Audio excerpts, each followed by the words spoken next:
Good morning. I'm Bernard Green, Chair of the Brookline Select Board. This is a special meeting of the Select Board on Thursday, April 16, 2020. The only item on the agenda is the question of removing the debt exclusion referendum question from the June 9th town election ballot. The debt exclusion would have allowed the town to issue bonds to finance the purchase of the west side of the former Newberry College campus.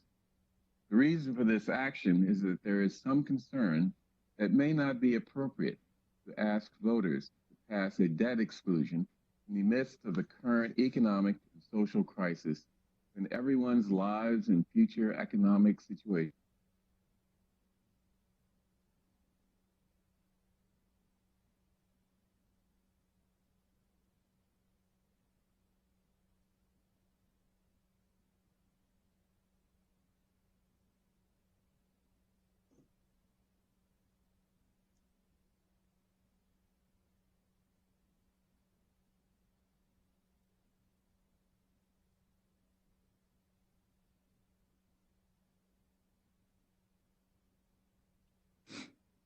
I'm not hearing Bernard. Did he go offline?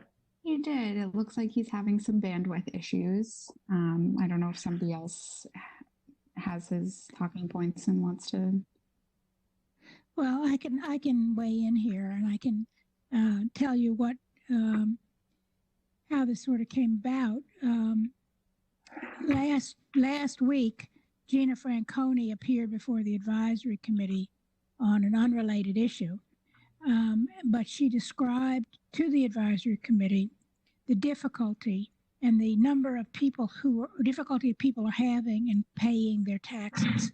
The treasurer's office is actually deluged with requests to postpone the date, which we already did the other night as per state statute.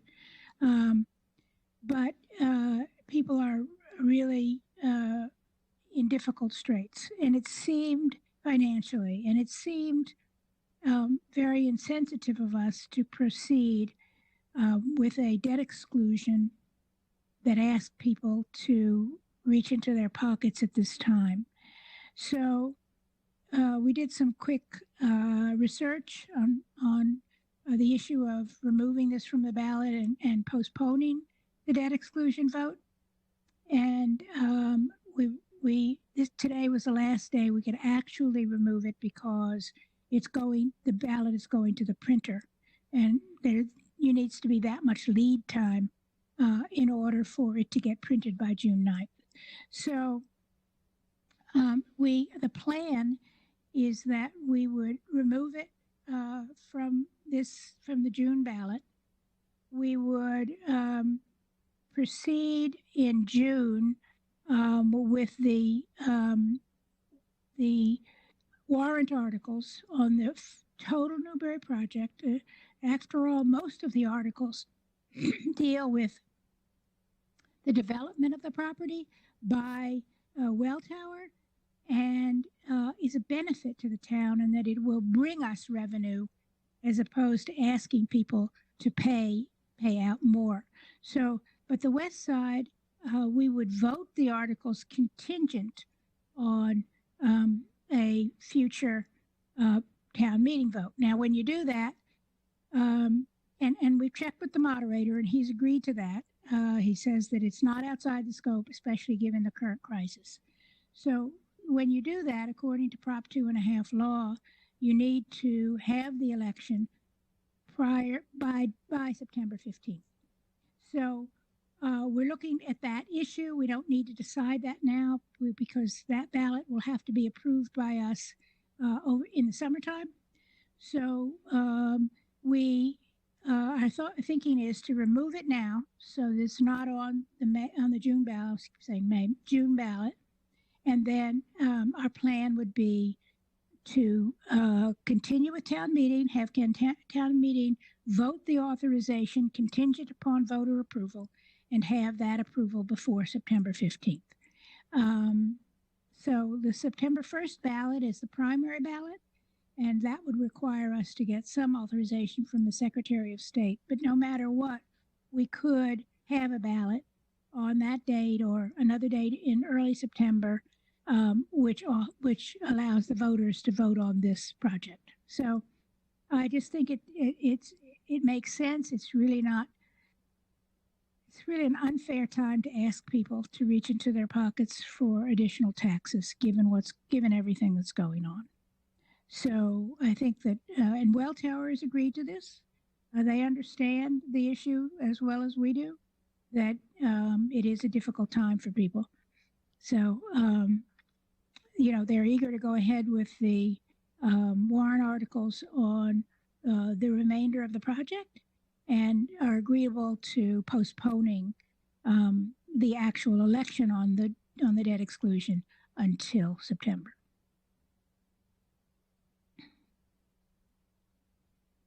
Looks like you're muted, Bernard. Oh. You unmuted me? Okay. I apologize. I inadvertently touched the power button and I disappeared from your screens and your lives. But I'm back.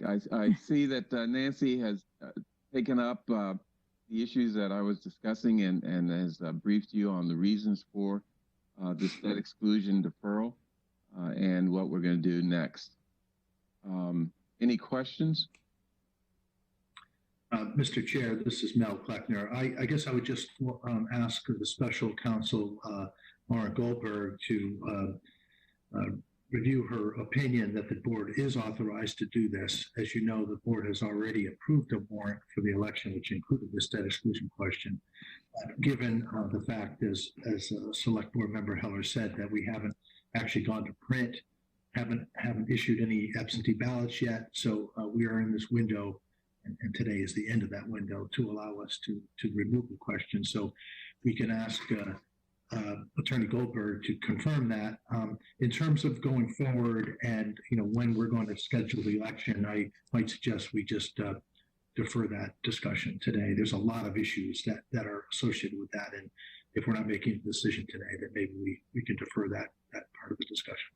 Yeah, it's not on the agenda, and that's one of many things we have to take up related to this. But people need to understand that we have to do it by September 15th. If you want the town meeting vote, the conditional town meeting vote to be effective, the election has to happen by September 15th. Correct. If for some reason the town meeting does vote conditional and the election for whatever reason doesn't happen before September 15th, you would have to reconvene town meeting to do that vote over again. I guess that's the only clarification. Okay. Okay, Ms. Goldberg. Thank you, Mr. Chair, and good morning, members of the board. I think that the issues that the town administrator just summarized are really the most pressing, and that is, although people typically expect certainty with respect to elections, I know an issue that you all have discussed at length at your meetings. There is an ability for the board to remove a question from the ballot, even if it's closer in time to the date of the election, if there's going to be no harm done to any participants.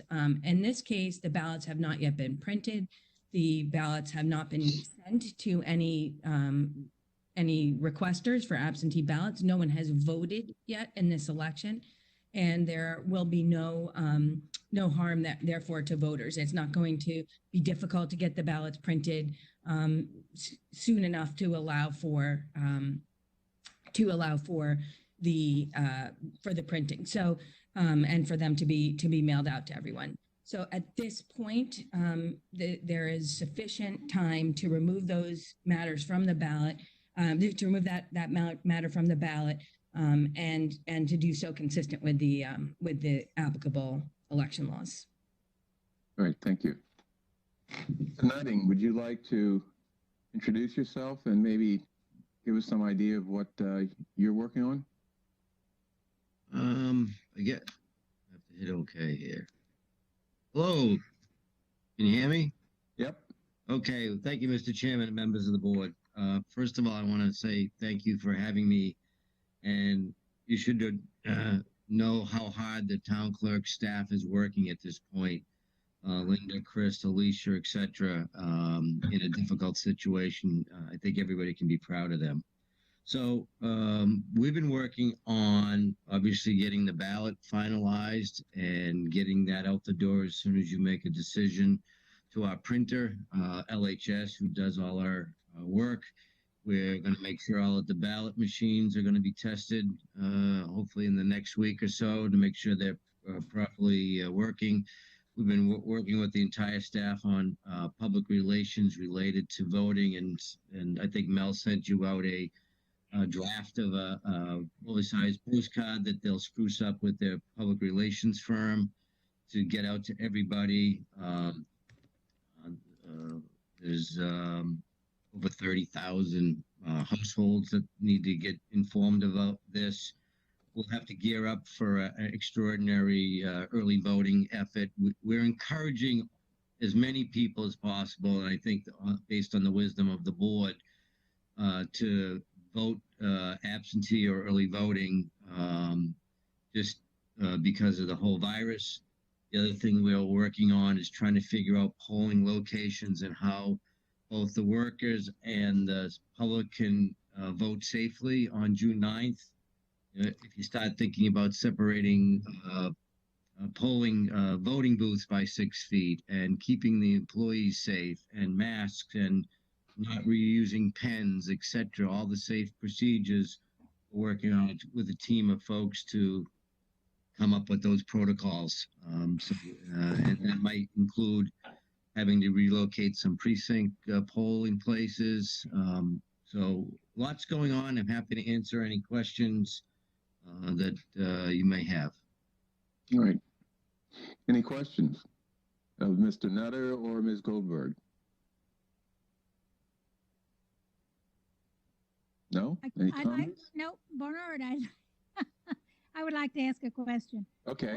When you talk, Mr. Nutting, when you talk about the polling places, are you contemplating reducing the number and using just the places that are really big, for instance, the high school gym or Coolidge Corner School gym, those places that, or Runkle, and so that the places that are really big so that you can have the room to spread out? Is that what you're thinking about? Yeah, we're thinking about two things. We're not sure at this point how many poll workers we're going to have based on safe measures. So that might require shorter voting hours. And yes, to your second question, to make sure there's sufficient space, but not only on the inside, but on, lines that might form, dealing with public safety outside the facilities, having extra volunteers to direct people. So the answer to the question is yes, we're going to start that in the next week or so, and try to get all the players together and start through the sites and see which ones we can maintain and which ones we might have to consolidate. And I assume we're going to make sure that both North and South Brookline are covered, Correct. Unless we have one voting one voting location, which is another option. Can I ask a question of Ms. Goldberg?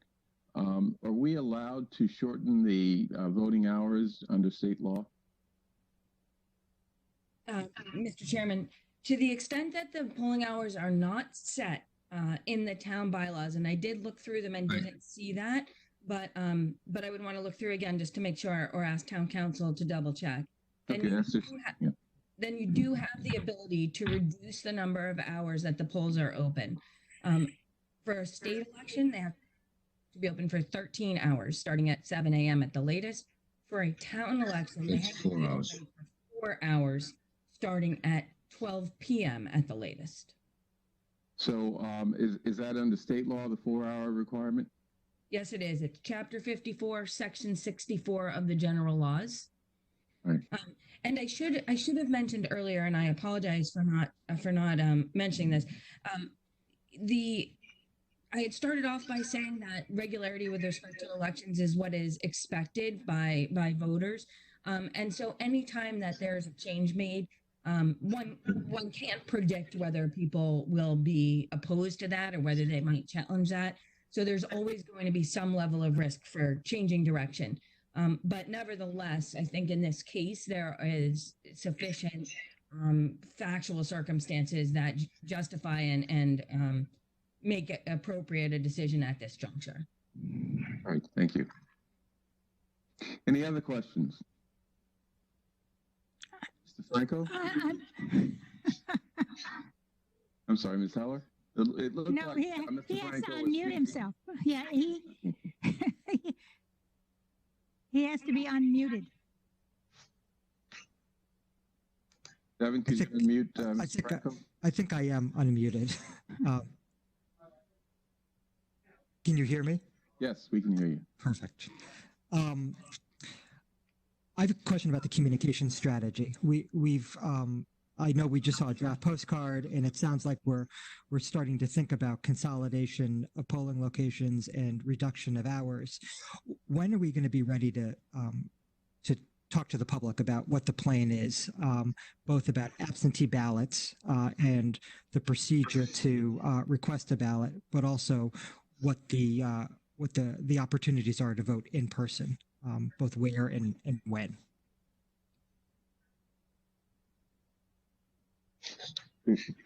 So who do you want to?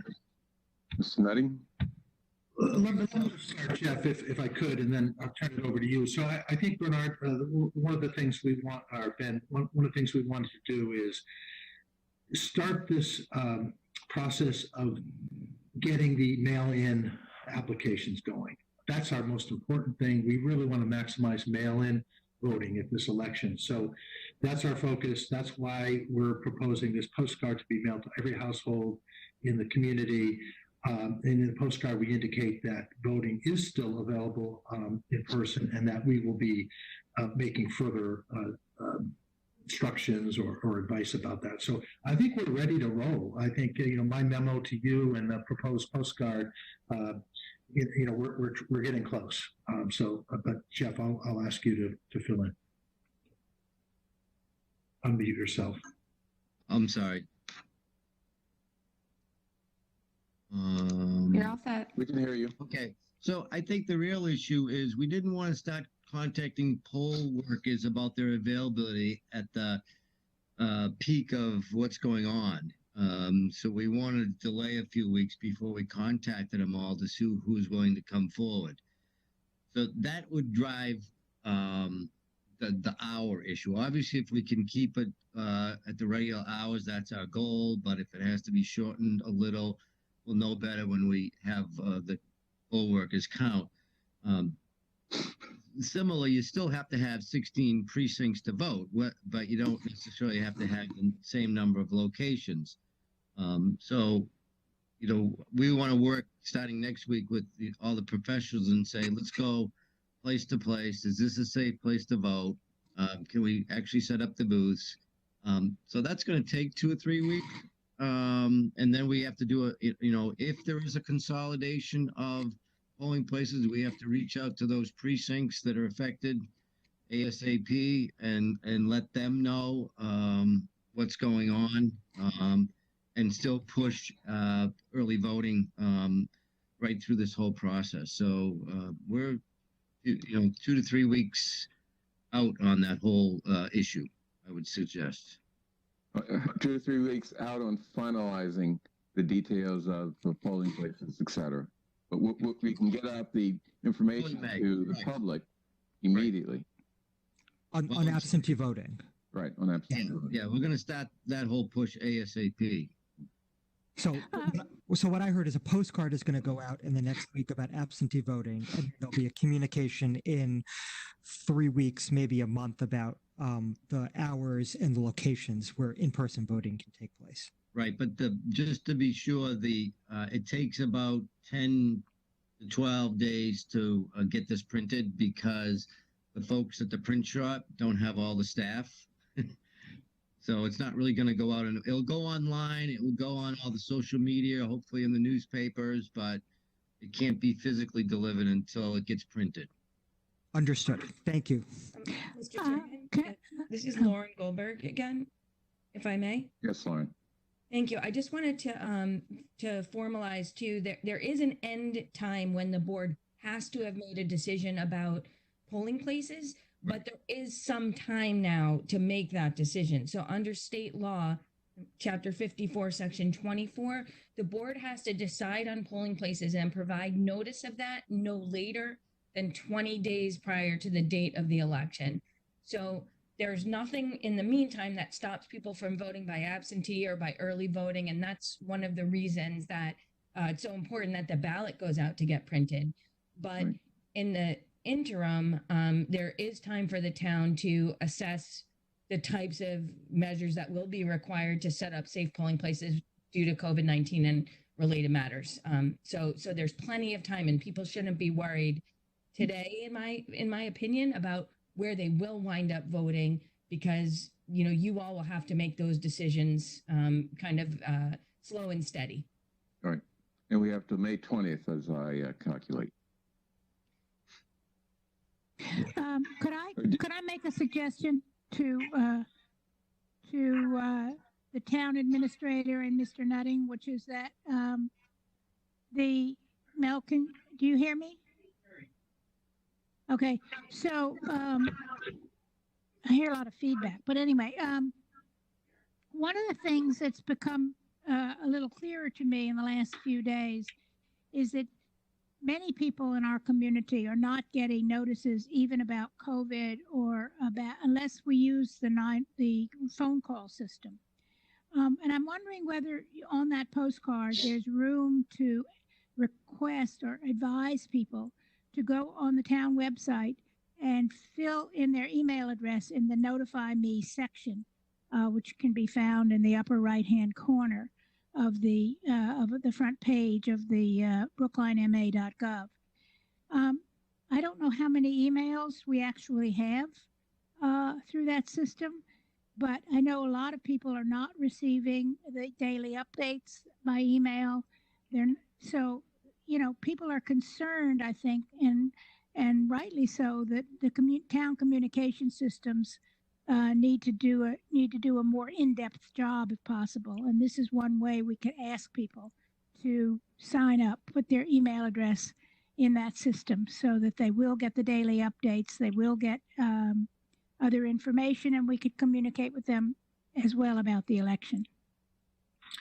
Sure, we'll consider that. I mean, we have been making a really hard push, including on our reverse 911 calls as well, is to encourage people to sign up to this emergency notification system. And in fact, I'm going to send you some stats later today. We have received a tremendous increase in the number of people who do that. We still have a long way to go. So take your point, and we'll do whatever we can. It is a really important thing for community members to be on, because this is the way we will communicate real emergencies, which of course we've been having. Right. Great. Any other questions? Mr. Chairman, it's Lauren Goldberg again. Yes. I know. I'm sorry to keep breaking in. I just want to make sure that, especially where you're having this discussion about voting, that there's some clarity too with respect to the difference between absentee voting and early voting. And I know we had discussed it at the last meeting, but I thought it would be good to just remind viewers that absentee voting is what everyone is typically familiar with. They send in an application to the town clerk's office, and then they can vote by absentee ballot for one of three reasons. They're going to be out of town, there's a religious issue that prevents them from getting to the polls, or there's a physical disability that prevents them from getting to the polls. One of the COVID-19 provisions in the recent special legislation says that fear of going to the polls is the equivalent of a physical disability for the upcoming election. So anyone who has fear of going to the polls can vote by absentee ballot as well this time around. In addition, there's what is being called modified early voting by mail. And that modified early voting by mail simply means that anyone who wants to can vote by quote unquote early voting. So it's an application as well, but for any reason or for no reason. So it's reason-free absentee voting, if we were going to kind of characterize it. Both options are available, and so it will be up to voters. They can choose which option they want to exercise, whether it's absentee or early voting, and they both will result in those ballots being held in a safe location and until the day of the election, and then counted on election day like other ballots. This is Mel Kleckner. I want to clarify. Thank you for that clarification, Lauren. And I just want to let the board know what our strategy is about that. And that is that we are really encouraging the use of the early voting application as opposed to the absentee ballot application. And that is because the early voting doesn't require any explanation of why you cannot be available on that day. And it doesn't, and I believe it can be scanned and returned by electronic means, whereas the absentee ballot application cannot. So although both are available, we are really pushing the early voting application because of its ease and because it can be transmitted electronically. Right. Good point. Mel, will people be able to, sometimes you have to get the application online, print it out, and then fill it out, and then either have to scan it or fax it or some other way. Will we be able to actually voters be able to fill in the early voting application online and then send it from there? You have to fill it out. It's a very simple application. You have to sign it. That's the most important thing. It has to be signed. So people are either going to have to, after they fill it out and sign it, they're either going to have to scan it and email it. They can fax it. If anybody has a fax machine hanging around their house, or they just put it in an envelope and send it back to the town clerk's office. If people do not have the ballot or, a printer or capability of printing the actual application out, they can ask us and we'll send them one. But we really want to avoid sending 30,000 plus applications out there when we know we're going to have to send out thousands and thousands of ballots with return envelopes. So we think this is the best approach. So, Ms. Goldberg, in terms of people who, because of disability or age or whatever, are going to have trouble with all of these procedures, is there a way in which poll workers or someone else could assist the delivery of votes to the town clerk? For example, going into the elderly housing buildings and picking them up. That's a very good question, and the answer is that the law really doesn't permit for that. Instead, if we were going to talk about the applications, if a person has problem reading or writing, they can have someone assist them with the application, and then the assister will sign the application as well. And that is also true for completing an absentee ballot or a early voting ballot. There's a spot on the ballot, on the ballot envelope, which requires an affidavit be signed by the individual saying, I am who I say I am. But in addition, there's a place for an assisting individual to also do that. So if an individual can't write or can't read, they can be assisted by a person of their choice. To the extent that a person feels only comfortable voting at the polls, and this is why there would still be some voting at the polls on election day, a person can request the assistance of two people of different parties or any person of their own choice to go into the ballot marking area with them. And in addition, there's what's called an auto mark machine, which can be used by people with disabilities for that as well. The one other thing I wanted to point out is that for these applications, a household member can also make the request for the absentee ballot themselves. So, for example, if it's a parent with a student at college, the parent can request the absentee ballot be sent to the student. The application can be filled out by a household member.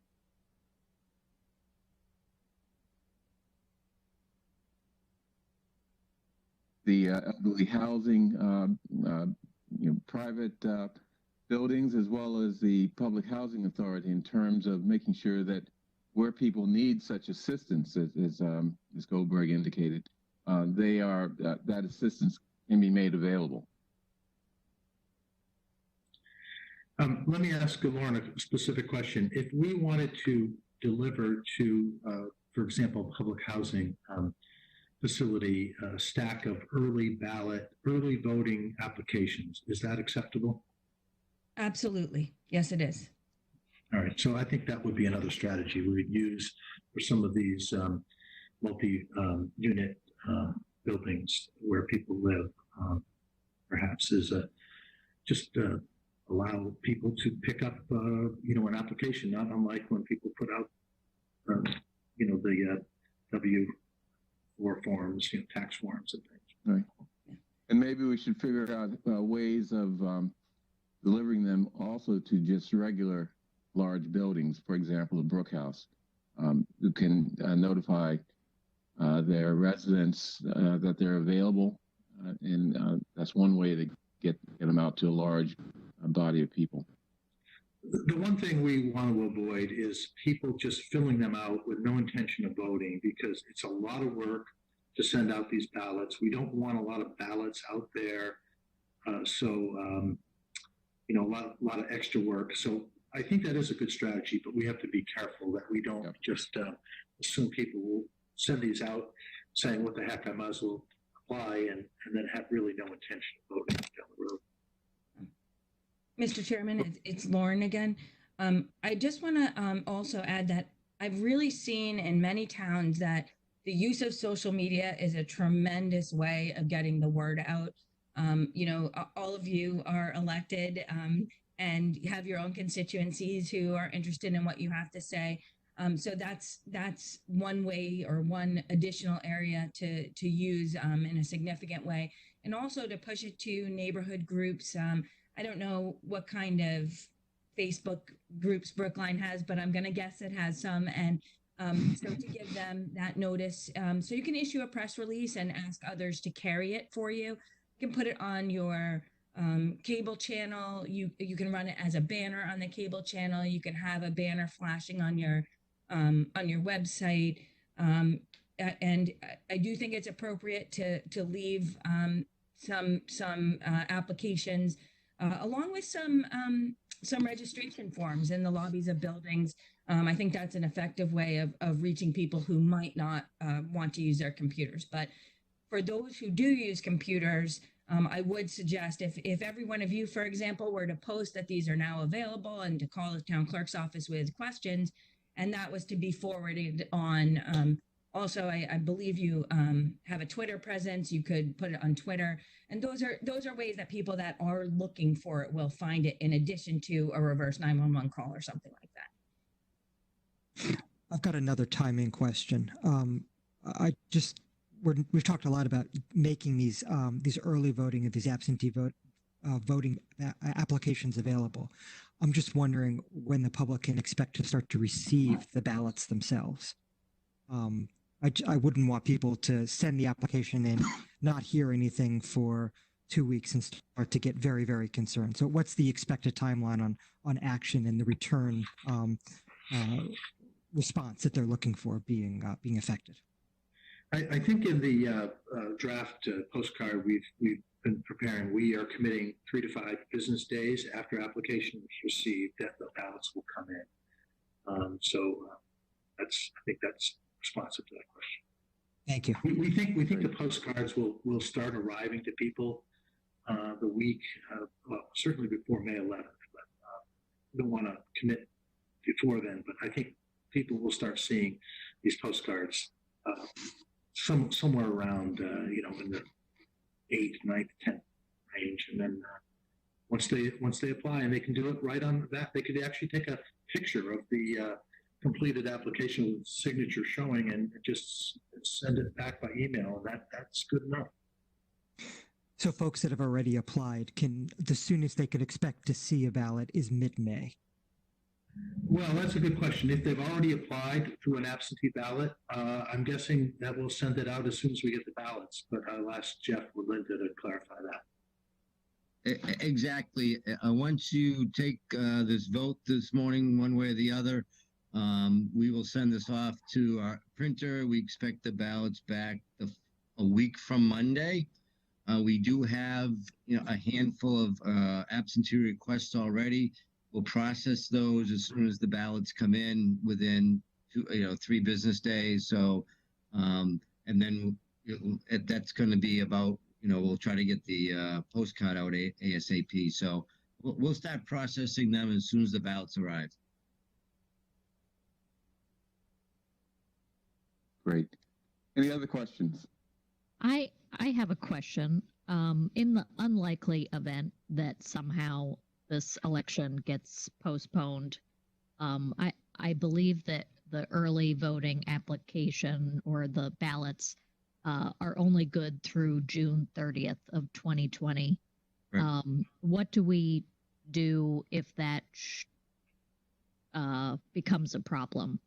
Is anybody talking about that, or are we fairly confident at this point that they will be used prior to June 30th? Mr. Chairman, if I may, this is Lauren again. So the special legislation provides for those ballots to be used regardless of the date that the election is held this spring. If we, for example, have the result that the governor extends the non-essential business order for another month and a half or something like that, and it would prove impossible to hold the election in 2020 and the fiscal year 2020 and through June, the end of June. My expectation is that because you, as well as so many other towns, will be in this problem together, that the legislature would produce another special act that gave you another few months to hold the election. No matter what, the ballots that have been cast, because just sending your absentee ballot back is voting, will be held without being opened until that election can be undertaken safely, and then they will be counted in that election. So even if we can't do it in June, then they will still count and be counted for the town election when it is held. Thank you. So in that situation, what if someone changes their mind by the time the later election comes up? Is there an opportunity to cast a later ballot that supersedes the initial one? No. Yes, there is. What they're able to do, Mr. Chairman, is to request another ballot. And when they request that other ballot, let's just say they request it and it never gets returned, then the ballot that has already been processed would be counted. That had already been returned would be counted. If the ballot is requested and it is returned, then the one that is returned closest to the election would be the one that would be counted. The law anticipates that a person might change their mind. In terms of absentee ballots, a person who votes by absentee but changes their mind before election day and is going to be in the town on election day, for example, can go and vote at the polls as long as their absentee ballot has not yet been counted at the polls. And that's typically absentee ballots are counted at the polls later in the day.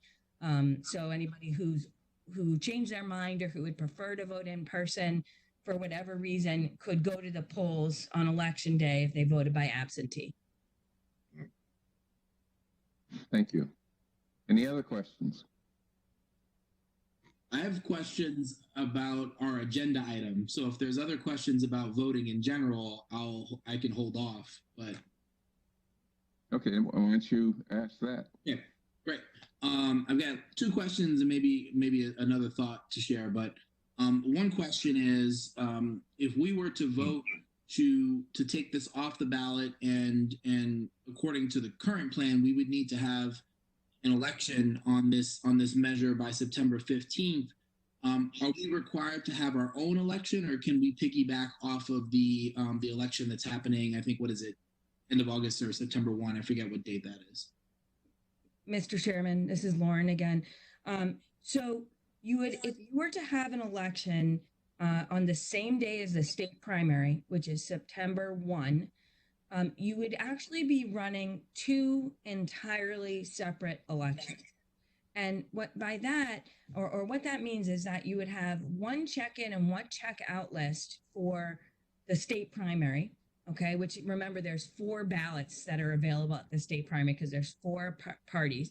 So one table would be devoted completely to the state primary, and then there would be another check-in table that would be devoted to the local election. And voters can check in to both elections or just to one of them, go and cast their ballots, fill out their ballots. Then they go and they check out the same way. They have to check out at 2 different tables, and then they can put their ballots through the machines. So there are a number of challenges that are created by that. And, can it be done? It can be done, but it will require, and I'm sure that Jeff and Linda will agree, it will require a lot of advanced planning and also patience from voters, because especially with the COVID issues, I'm not even talking about those right now, but if you look at who's eligible to vote at a state primary, it includes people who have moved within the state within the last 6 months and who haven't re-registered. So if I, for example, lived in Brookline and I moved somewhere else, but I didn't re-register, I have the ability to vote in an election for my for the state or federal offices, regardless of the fact that I don't live in that town anymore. For a local election, that's not the case. You can only vote in a local election if you are registered in and living in that town. So that would mean that some people would be qualified to vote in the state election who would not be qualified to vote in the local election. That's always really tough. In addition, the way that, because at a primary, if anyone who's unenrolled, and we used to call that independent, but there's actually an independent party. So if you're unenrolled, meaning not involved in any party, you can choose the ballot, or if you're in a political designation, you can choose the ballot of the party that you want to choose. So what that means is that the poll worker has to mark down on the voting list the party ballot that you choose. Usually it's just, is this the voter? Check mark, yes. And now it's, is this a voter? Check mark, yes, and which ballot they chose. So there's more, and even though that doesn't seem like a big deal, if you think about it as, 1 or 2 or 5, but when you think of it as 5,000 or 10,000, you can see that creates a lot of additional work. And it's really important that that's all tracked in the event that there's a recount for any of the races. So there's that element. There's also the element of having to ensure that at the end of the night, all the ballots for the local race are completely separated from the ballots for the state race. And this may seem like a nitpicky kind of thing. However, I have actually seen when a local election and a state election are held on the same day, and there was a recount, and there were ballots that were mixed in, both in the state and the local, and it really impacted the recount and the people's kind of trust and comfort in the process. So those are some of the things. There's also the ballot testing. There's the early voting issue, which this would be the more typical kind of early voting, where there's early voting in person at town hall. So we'd have the 4 party ballots, and we'd have the local election. And then there's the absentee ballot issues, and it goes on. And I don't want to belabor it, but it would require extensive training for poll workers, and it would require patience for voters. So I think those are things to bear in mind. The September 15th date too, for Proposition 2.5 that we've been talking about, that only applies if the town votes at an annual town meeting to make an appropriation contingent upon approval of a ballot question. So if you voted a special town meeting, and I just want to kind of help with the time process, you have 90 days after the special town meeting vote to act. So, I think we have a number of unknowns right now. Will it be safe to hold the election, and the original one? And let's hope the answer to that is yes. But in theory, the town meeting, the town election could get pushed much closer to September 15th. And then, Yeah, or the town meeting, sorry, could get much closer to September 15th. So these are things just to bear in mind. Again, it's not illegal to hold the two elections on the same day. It's doable, but it does take a significant amount of work by voters and by poll workers and the clerk's office. Appreciate that. Thank you. That was very helpful. The other question I had was actually for Mel, but I don't know if Mel's still with us. Let's see if I am. Oh, perfect. I am. The question is whether this is voted in June or whether it was voted, let's say, on September 1.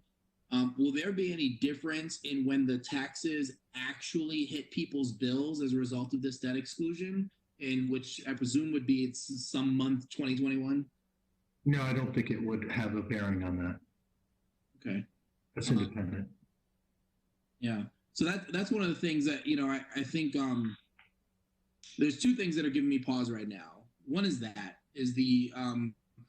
appearance of doing something versus actually doing something. So if this would somehow delay the time at which people would actually, and this is compared to other debt exclusions and overrides, this is a relatively small one, although not small when you're the one paying these fees, of course.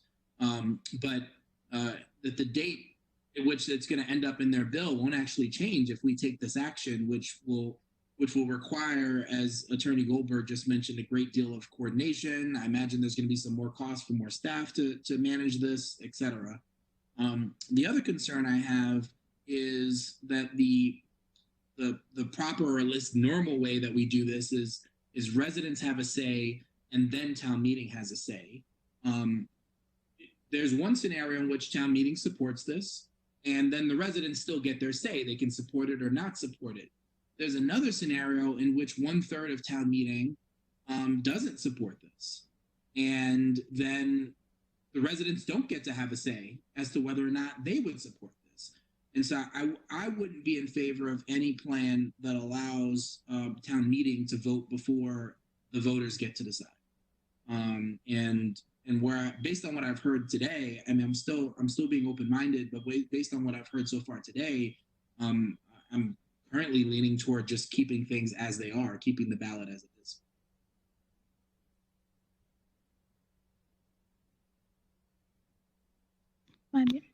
There have been other situations I can remember, and I believe it was in 1995 when we voted on the debt exclusion at that time for the renovation of the high school. Town meeting voted first, for instance. So it's not always been that town meeting votes afterwards. But also, if town meeting fails to pass the appropriation measure, we can then put it again on the November ballot. It's assuming, of course, that the voters go against town meeting and vote the debt exclusion up. Mr. Chairman, this is Lauren Goldberg again. If I may, I just wanted to remind the board of a couple things. First of all, under Proposition 2.5, there is no one right way. That the law does not require that either part of this happen first, meaning the vote can take place first by election and then go to town meeting, or it can go to town meeting and then to an election. So that option is a policy decision, or that issue is a policy decision. The other thing is that there is the option to put the question on the November ballot, and that option, it would actually appear on, the question would appear on the November ballot. It wouldn't be a separate election because there's a specific statutory authorization for that. The important thing to remember for that is that the board has to make that decision, vote, and provide notice to the state secretary no later than the first Wednesday in August for the question to appear on the November ballot. Putting the question on the November ballot minimizes a lot of the issues that we've talked about in terms of administration and voter patience with the going through the process. And it means that that's one election to administer one set of absentee ballots, one set of early voting ballots. So, that option is used by many cities and towns to address issues that they want to make sure they get a significant number of people to turn out. And so the big issue is you have to decide that by that prior to that first Wednesday in August, which is the day that notice has to be given to the Secretary of State.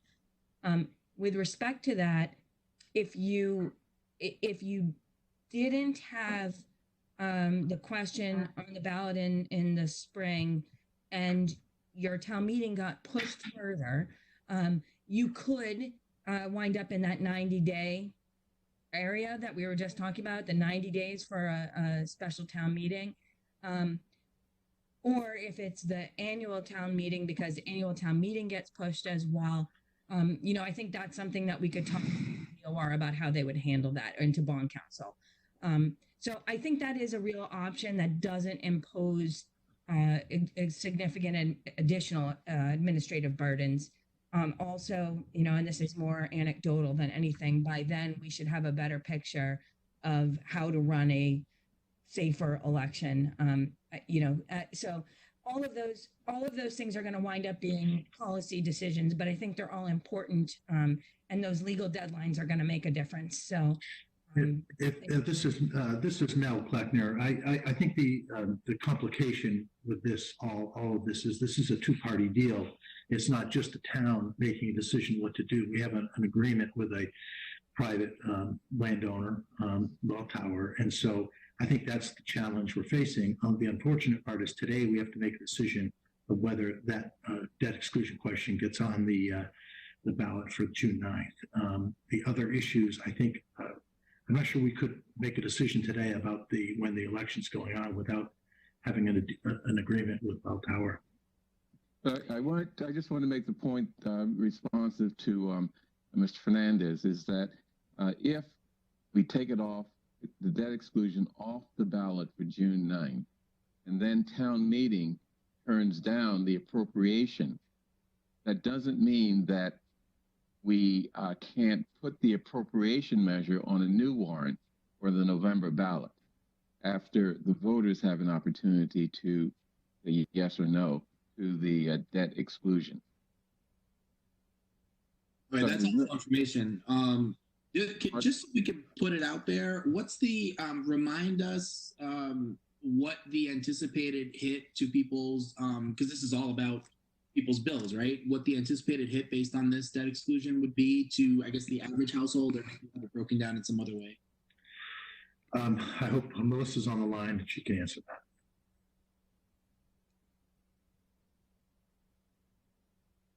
If not, I'm sure she'll text me shortly. Well, my understanding from her, can you hear me? Am I Yes. muted or not? Okay. So my understanding from her is that it depends upon the rate, of course, the interest rate on the bonds. And recently, when we realized, the treasurer and Melissa Goff realized that the bond rate, interest rate was so low, they went out for the bonds of things that have already been approved in order to take advantage of that. So we got a terrific rate, and we also, as you know, got our AAA bond rating confirmed. This was in February, I believe, and we got a terrific rate of 2.44%. And a lot of those bonds, we had told the voters that they would be at 5%. So that's a significant difference in cost. Now, this one, the $14.9 million was the first chart that I saw from Melissa estimated a 4% rate, but that was before we got the 2.44. So it depends upon what the rate that we estimate will be. If I use the 4% rate, as I recall, and I don't have that in front of me, but as I recall, the amount was for an average condo less than $17 a year, and for an average household, it was about $50 or maybe little less than that a year. So that's basically the range you're talking about. It seems to me that if we use a 3.5% rate, which may be very well reasonable given the situation and where interest rates go in the next few months, we will have a better sense at the time that we actually put this on the ballot. I do have the numbers. So as Select Board Member Heller mentions, it is at a interest rate at 5. So I think that's the highest it could ever go. But the tax impacts on a median single-family home was $60 per year, on a median condo $19 per year, and a median commercial property $137 per year. And so, if we calculate it at a less of a 5% rate, which is probably more accurate, it would be less than those numbers.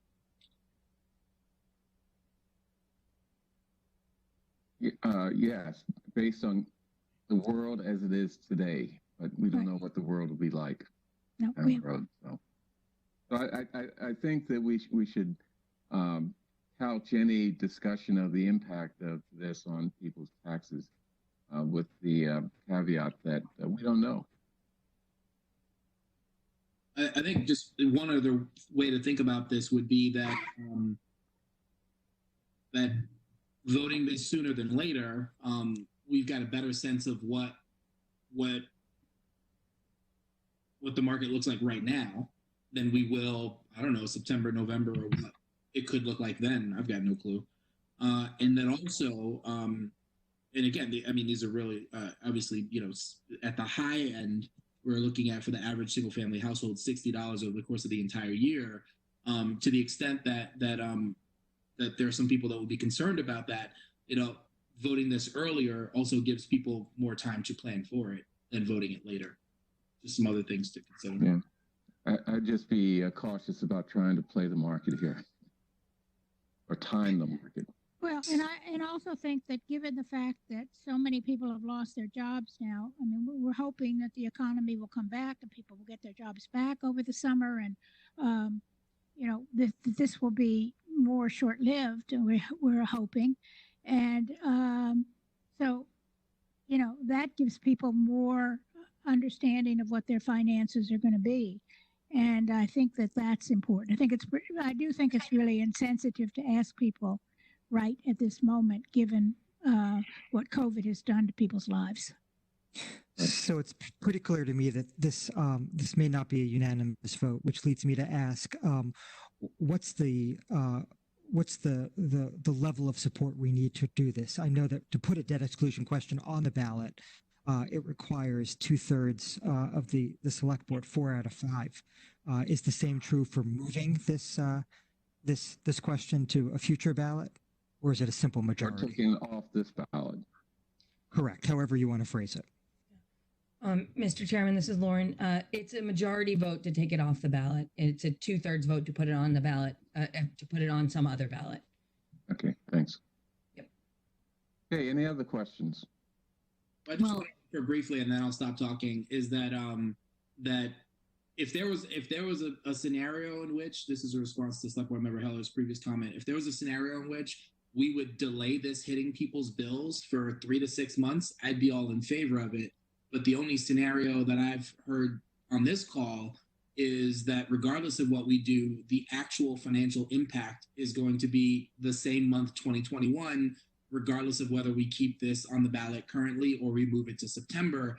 And so while, again, I'm always cautious about appearing to do things versus actually doing things. And while I'm certainly sensitive to people, and I've said this before, we talk about property owners, but those of us that are in rentals also are impacted by this, and in ways that we can't actually predict. And our landlords could decide, well, to increase our rent by more than that to cover the cost of it if they feel like it. So, well, I think you have to remember. I'm just going to finish though. Okay, so go ahead. We're particularly susceptible to this as well. So I just want to make sure that that's noted, that this isn't just about homeowners, it's also about renters as well. So yeah, that's just, if there, and it doesn't seem that there is some way, but if there was some way to defer this hitting people's bills, I'd be all for that. I just haven't heard that as an option today. Well,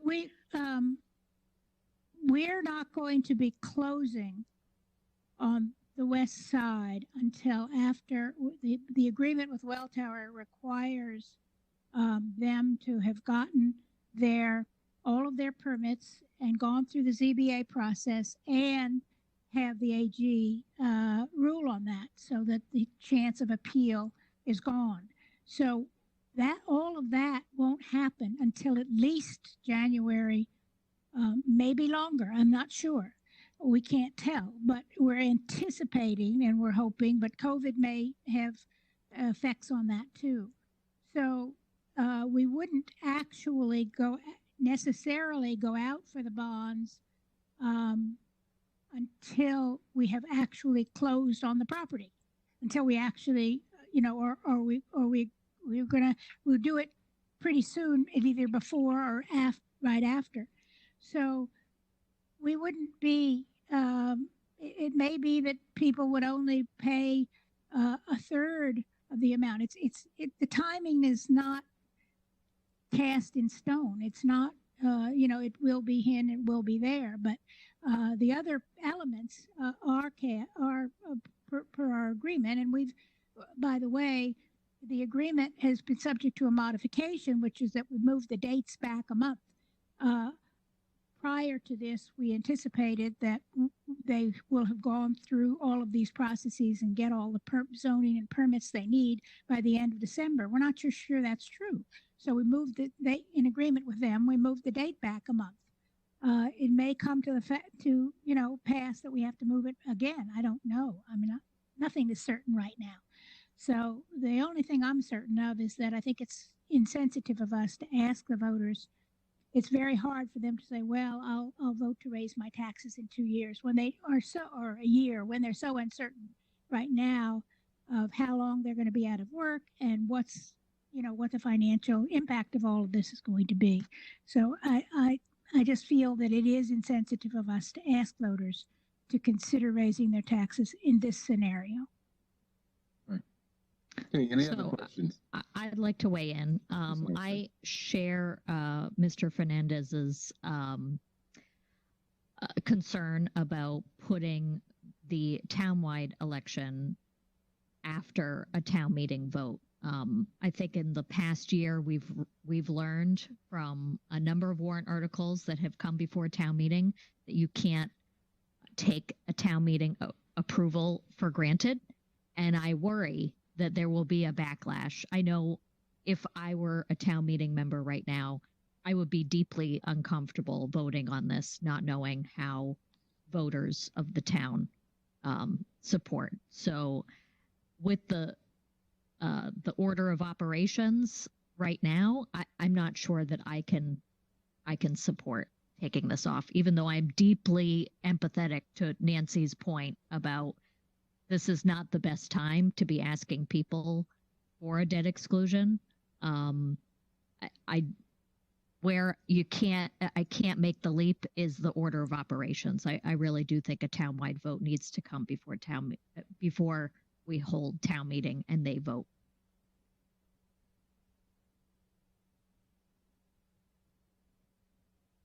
Any response to that? Well, I would just say that, town meeting has always been keen on our purchase of the west side. And in fact, many town meeting members would have preferred us to buy the whole thing. And that didn't happen because Newbury didn't choose us as the organization to purchase it for a number of reasons. We're not a nimble buyer, and Welltower is a nimble buyer. They can come up and there are no conditions on the sale. So, if they've changed their minds and they don't want us to purchase it, well, that's an indication of town meeting's feelings. But I still think that we can put it on a ballot and ask the voters what they think and let them decide. Let them say to town meeting, yes, put it back on the town meeting warrant in November, and we want to purchase that property.